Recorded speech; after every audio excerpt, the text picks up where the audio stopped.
Well, I'm Jessica Stevenson. We've been coming to this church now for a couple years. My husband, Will, came up and he spoke about our journey of adoption. And I unfortunately was not at church service and was kind of angry that I missed out on it because there was a lot that I kind of wanted to stay as well.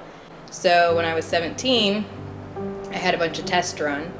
And when we were on our way to the doctor's office to get the results, I remember driving there and just praying to God that that He didn't say that I couldn't have kids. I mean, I was prepared for anything else. I was actually even praying that it was cancer instead. I mean, I felt I could fight cancer, but tell me I can't have kids and I couldn't handle it. But of course we got there and we got the news that I didn't want. It's called premature ovarian failure. And most people are diagnosed like in their 30s. So I was actually one of the youngest that had been diagnosed with it. And they told us that I probably had maybe a 3% chance of ever having biological children.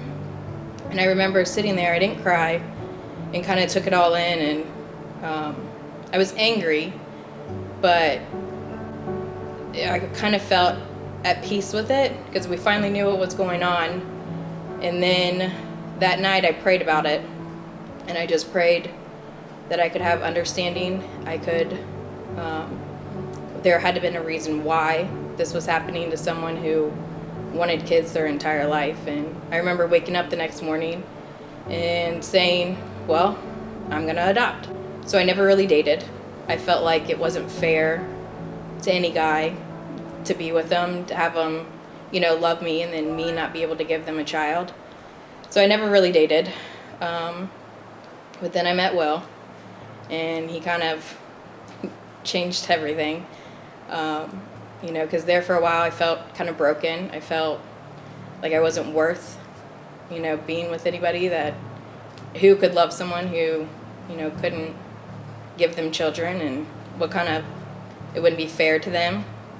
But I think it was, we were together maybe a couple weeks, and I finally told him, I just want to let you know, I can't have children. And he was 19 at the time, and I think he looked at me and I think he said something along the lines, well, that's like, I don't really want kids. I was like, well, all right, this kind of works out. But, we were together for a few years, and we started talking about the future and wanting to have kids, and he never once made me feel broken. He never once made me feel like there was something wrong with me. He never once made me feel like he was missing out on not having a child of his own. He was always very supportive and loving, and I always felt sure that I was going to be a mom when I was with him. I never doubted that he would make that happen for me. We were in a relationship for a couple years when we started seriously talking about, what we would do to have a family.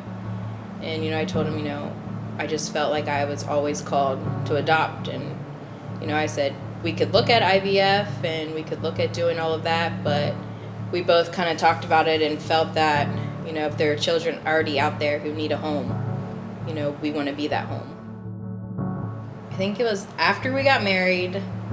It was probably just right after the honeymoon. I was like, all right, well, let's start looking at adoption agencies. Like, I'll look up some. Let's, get this rolling. I've waited 7 years. Yep. And you kind of were like, well, let's just slow down. Let's get financial stability and everything. But I was ready to go. But, I trusted him was the big thing. I knew that he was going to make me a mom, and I knew it was going to happen. And so I trusted him fully that, that when the time was right, the time was going to be right. And he was right. And I remember when we were going through marriage counseling with Steve, he asked, so how are you guys going to have kids? And I said, I'll do whatever she wants. We'll find a way. It's just a matter of figuring it out. So I remember that, though. Yeah, and then I think it was 2 years into our marriage, maybe. I talked him into finally going to an adoption agency, and we sat down with them and listened to their whole spiel about everything, and the class ended, and I was like, all right, I'm going to turn the paperwork in. And he was like, no, let's think about this. And then he told me, you know, let me do some research, let me look at some things, and then, you know, we'll decide what we want to do. Yeah, he looked into the foster care, and he, you know, brought it to me and said, what do you think about doing foster to adopt? And I remember thinking, yeah, I mean, that sounds great, but I don't know if my heart could handle a child going back after loving them for so long. Like, how, you know, especially somebody like me who wants to be a mom so bad. I know foster care is meant to, you know, have children go back to their parents and or grandparents, but I just don't know if I'm capable of doing that. And then we were kind of towards the end of our paperwork with the foster system. And, you know, and I just found myself really praying to God, like, you know, is this the right path? You know, I trust my husband fully, but, you know, is this the plan you have for us? And sure enough, he gave us a sign. We just had Chinese. We were filling out the rest of our paperwork, finishing it up. And I looked at him and I said, well, hold on, let's open up our fortune cookies. I want to see what they say. And it's funny because they both were like spot on. I opened mine up first, and mine was, a happy event will take place shortly in your home. And I was just like, oh my gosh, can you believe that says that? I said, what does yours say? And so he opened his up, and then yours said, what does it say? Yours said, go above and beyond your duty, you will benefit from it.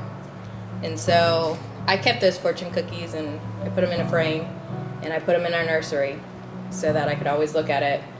And when things got hard or things were difficult, that I could always look at it and know this is where we're meant to be. This is, you know, the path we're supposed to be taking. And we were right. Yeah, one thing that I think back on is, and I forget who was saying this, if it was Pastor Steve or if it was someone else, but it was, I forget who was saying it, but they said, figure out who you're like that's in the Bible. Like, figure out who your Bible character is. And I remember, I think we even talked about it. I don't know that I ever told you this in like full depth, but I did a bunch of research and started looking online, and ultimately mine was Moses. And like, I'm not comparing myself to Moses at all, but ultimately that's who it came up as. And through this journey, I feel like it's been very similar. There have been times when I've questioned God about this and said, is this the right thing to do? Are we on the right path? Are you sure it's us? Are you sure we're supposed to do this? And ultimately, it's led us to where we are today. So I constantly think back to that, though. We got our foster license in October of 2017. Literally, I hung up the phone, and not even 30 minutes later, I got a call. They had a 5-year-old that needed a home. And we thought about it, and there were just some circumstances that we couldn't.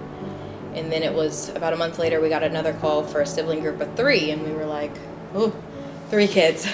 I don't know if we could do 3 kids. And unfortunately, we had to say no again. But then I remember it was December 13th, I was at work, and I get a call.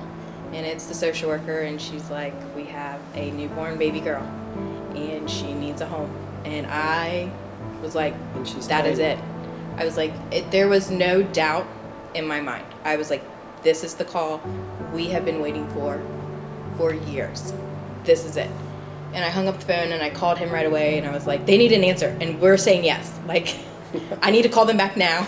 Like, you just need to accept we're saying yes. And he was like, well, yeah, I mean, he says, this sounds pretty great, you know, a newborn. We wanted a newborn and a baby girl. So, yeah, so we hung up the phone, we told him yes, and, you know, then we got rights to be able to visit her in the hospital. And I remember that day driving up in December. I think it was like December 15th we went up.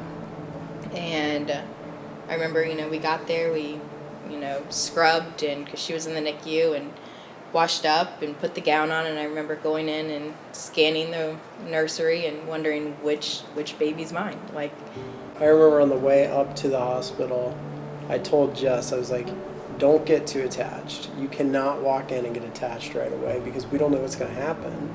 This could be a temporary week-long thing or a month or a year or who knows.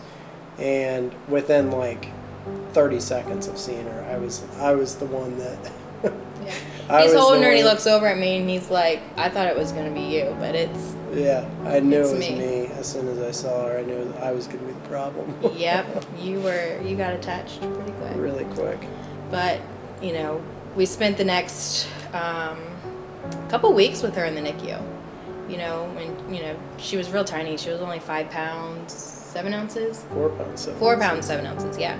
She was tiny. She was a tiny little thing. So she had to spend a couple weeks in the NICU. And, you know, I remember you fell in love immediately. I mean, it was instant. Mm-hmm. And so when we were taking her home, the social worker, she comes up and she says, I don't know if I want to tell you this, but the parents actually want to sign over their rights. They want her to be adopted.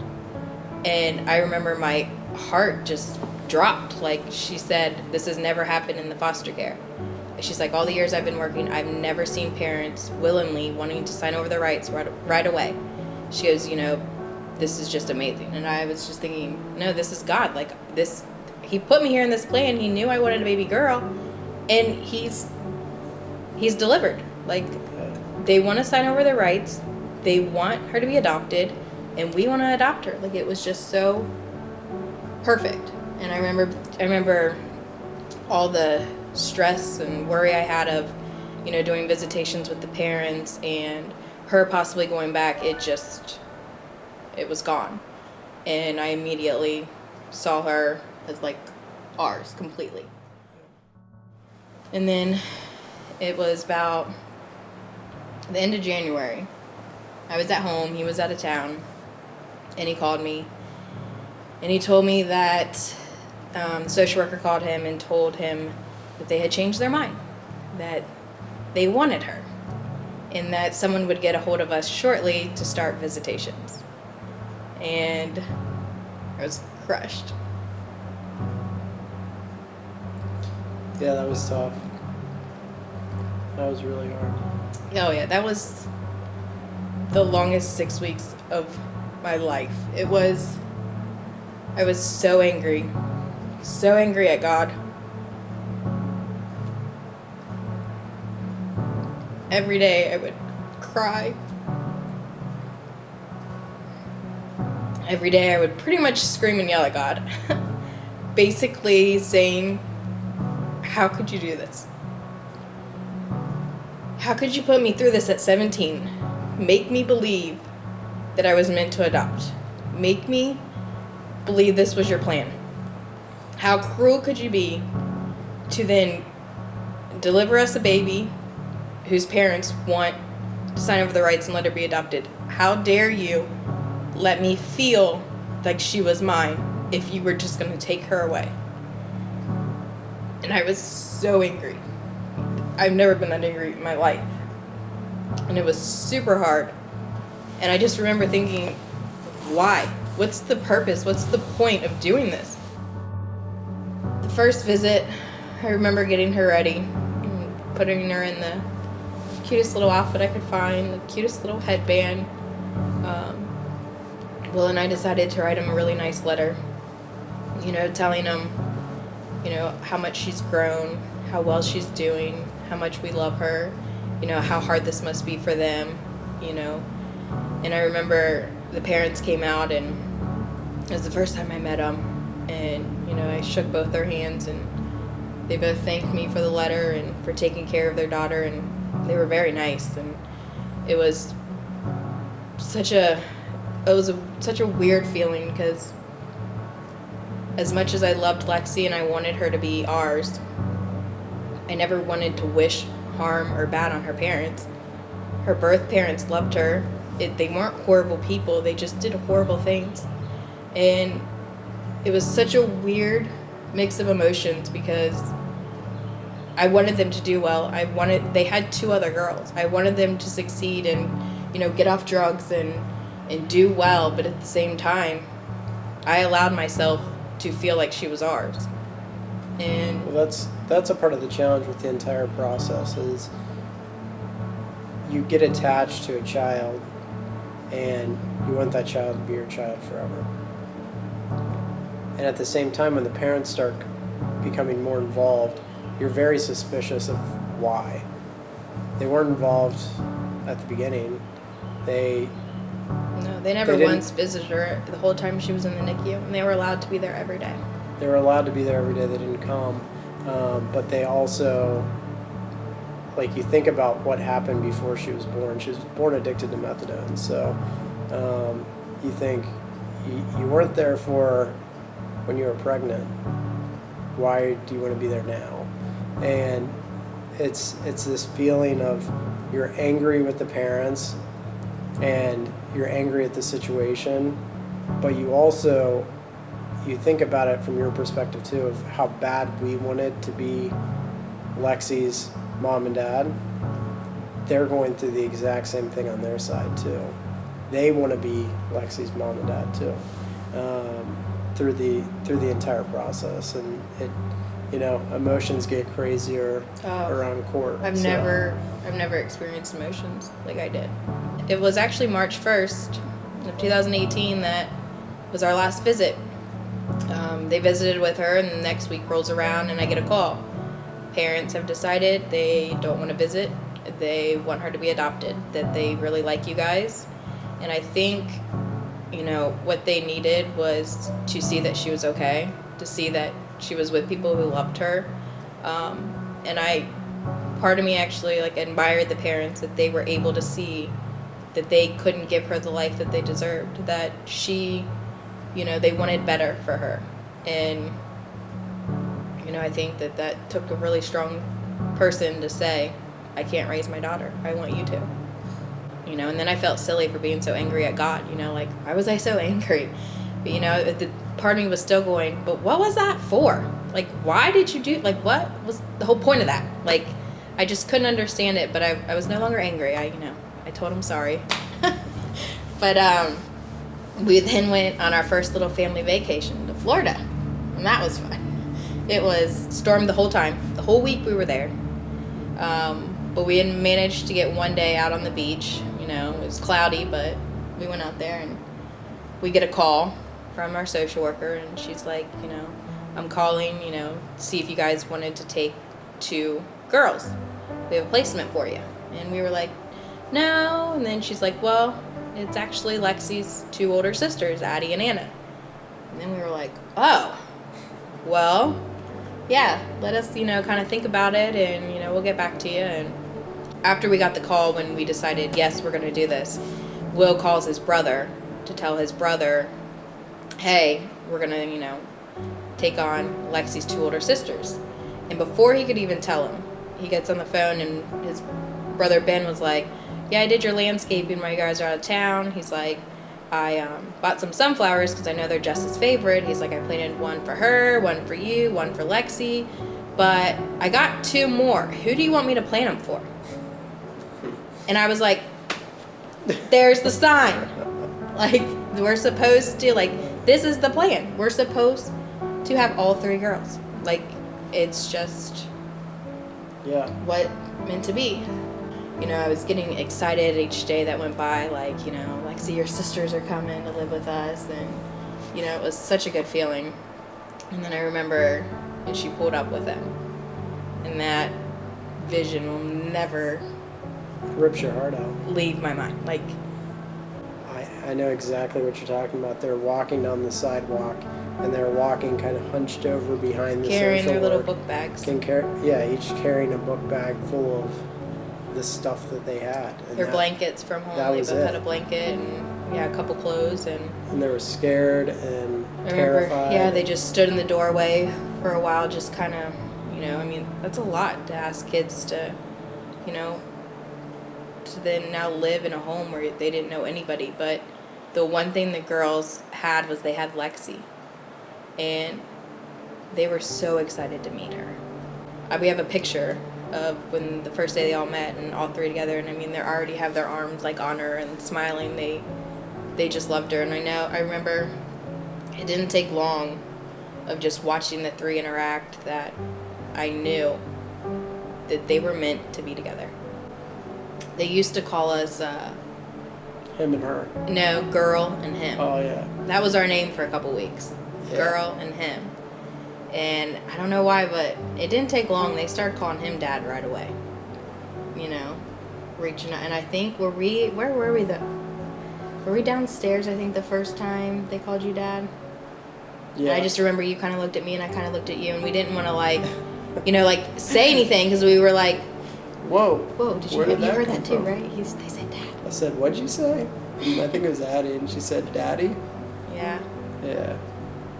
But Yeah, it took them a lot longer to call me Mom, but that's okay. They do know. it still cracks me up. Sometimes I kind of wish they'd go back to him and girl because it was so funny. They'd walk through, where him at? Where's that girl? Yeah. Where'd that girl go? It was about, I think, a month or two in that a light bulb, I was like, that's why you put me through those 6 weeks of hell. Was because you had a bigger plan than what I could have imagined. If Lexi's parents never came in when they did, we might have been so far along in the adoption process that we might not have been able to A, take Addie and Anna, B, maybe they wouldn't have called us because, you know, sometimes when you're in the process of adopting a child, foster care won't let you take on new placements. I mean, there were so many different possibilities that might have happened, but it all clicked. Like, he had to intervene the way he did to slow down the process, to then allow us to then take on all three girls. And it's just kind of what I want people to take from a lot of this is, you might think you know what plan God has for you. I thought I knew at 17. God's plan was I was going to adopt a baby girl, and I was going to live happily ever after. And that's what I saw. But I only saw little bullet points of his plan. I didn't fully see what his plan was. And his plan was 10 times bigger and 10 times more amazing than the plan that I thought that I knew. And when things seem difficult or they're not going the way you thought, I just wish somebody would have told me, be patient, have faith, and, you know, in the end, it's going to be a bigger plan than what you imagined.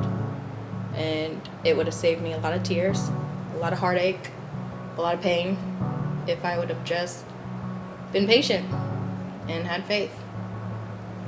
Yeah. I mean, one other thing, and I kind of talked about it earlier when I was called up by Steve, but one other thing that kind of sticks out to me is the feeling, and a big lesson we learned is the feeling that we felt at court. So you walk in and your emotions are just running high. On PC court when we were there for permanent custody. Yeah, so your emotions are running high. Not to mention you're walking into a courtroom where the parents are, the grandparents, everybody that's been involved with this, from the child advocate to the to who else was there? I mean, there were both lawyers and caseworkers and social workers and everyone that you've dealt with. Were there. Everyone that you've dealt with thus far is in the courtroom. So your emotions are already kind of running high. But I have a way of dealing with things where it's just kind of cut and dry when it gets to that point. So the way that I experienced it, and I'll let you talk about the way you experienced it, but as we're walking into the courtroom, I'm thinking, cut and dry, done deal, get it over with. Like, the parents have not been there. They've been given multiple opportunities. They're not following their case plan. They're not doing anything they're supposed to be doing. Cut it off. It's done. And, you know, I kind of was hardened walking into that. And I think it was about 14 seconds after the biological father that got on the stand that, I mean, I was just a train wreck. It's the emotions of being hardened and walking into those situations, thinking one thing of cut it off, it's done, don't let it keep going on, to the father and the mother really do love these girls. They really do want to be the parents. It's not So now there's no question in my mind how much they love the girls. And they will always know that growing up, that their Yeah. parents love them. But You know, I don't want them ever to think that they didn't, because they did. the fact of the matter is, they weren't capable of taking care of them.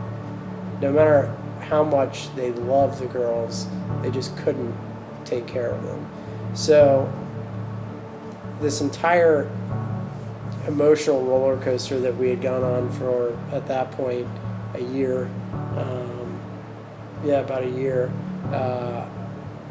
the final roller coaster was that courtroom. I mean, we started here, we went up here, we went all the way down, all the way up, all the way down, all over the place, because you're just watching this and you almost, the weird part about it is you almost start rooting for the parents in the courtroom.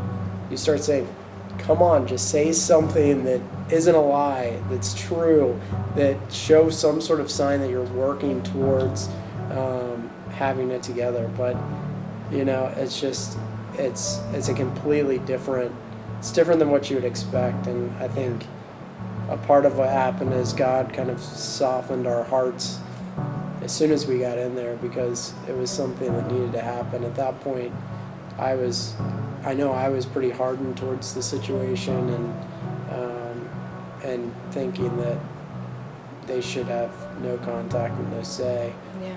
Because we knew the girls. We knew how special they were. How could you not fight for them? December 13th, 2017 was when we got the call for Lexi. December 13th, 2018 was when we got the call that permanent custody was granted on all 3 girls and that we were moving forward with adoption. And that's a day, December 13th is now my new favorite day. I love that day. So we were really excited about all of that. And we're now pretty much finished with all the paperwork. And now we got the call that we're actually going to adopt the girls on June 20th, which happens to be our anniversary. And so that, to me, is another sign from God. Like, me and Will became a family of 2 on that day. And now, on June 20th, we're going to become a family of 5. And it's just, that's also one of my favorite days.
Good afternoon, everyone. Welcome to the Warren County Probate Court.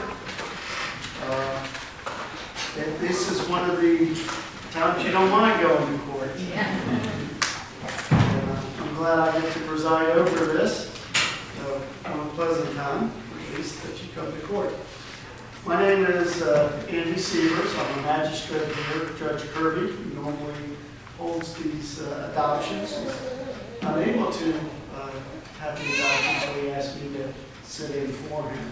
So, let's go ahead and get started on the joyous event. Ms. Dunlap, All right. you may proceed. The parents will both testify. Is there any other evidence by anyone that wish to present prior to my decision? No, you're not going to All right. Ms. This matter came before the court on the petition of William Stevenson and Jessica Stevenson for the adoption and change of name of the 3 children.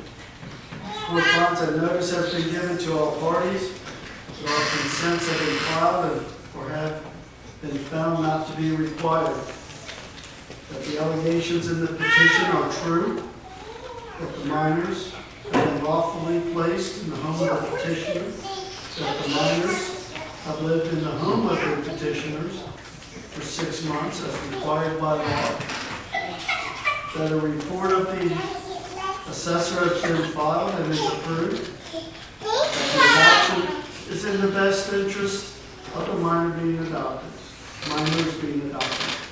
and that the accounting is required have been filed, reviewed, and approved, and that the minors are adopted persons. It is therefore ordered that the petition of adoption is granted and the name of the minors be changed as follows: Annabelle Jean Stevenson, Adriana Hazel Stevenson, and last but not least, Alexis Ann Stevenson. Congratulations.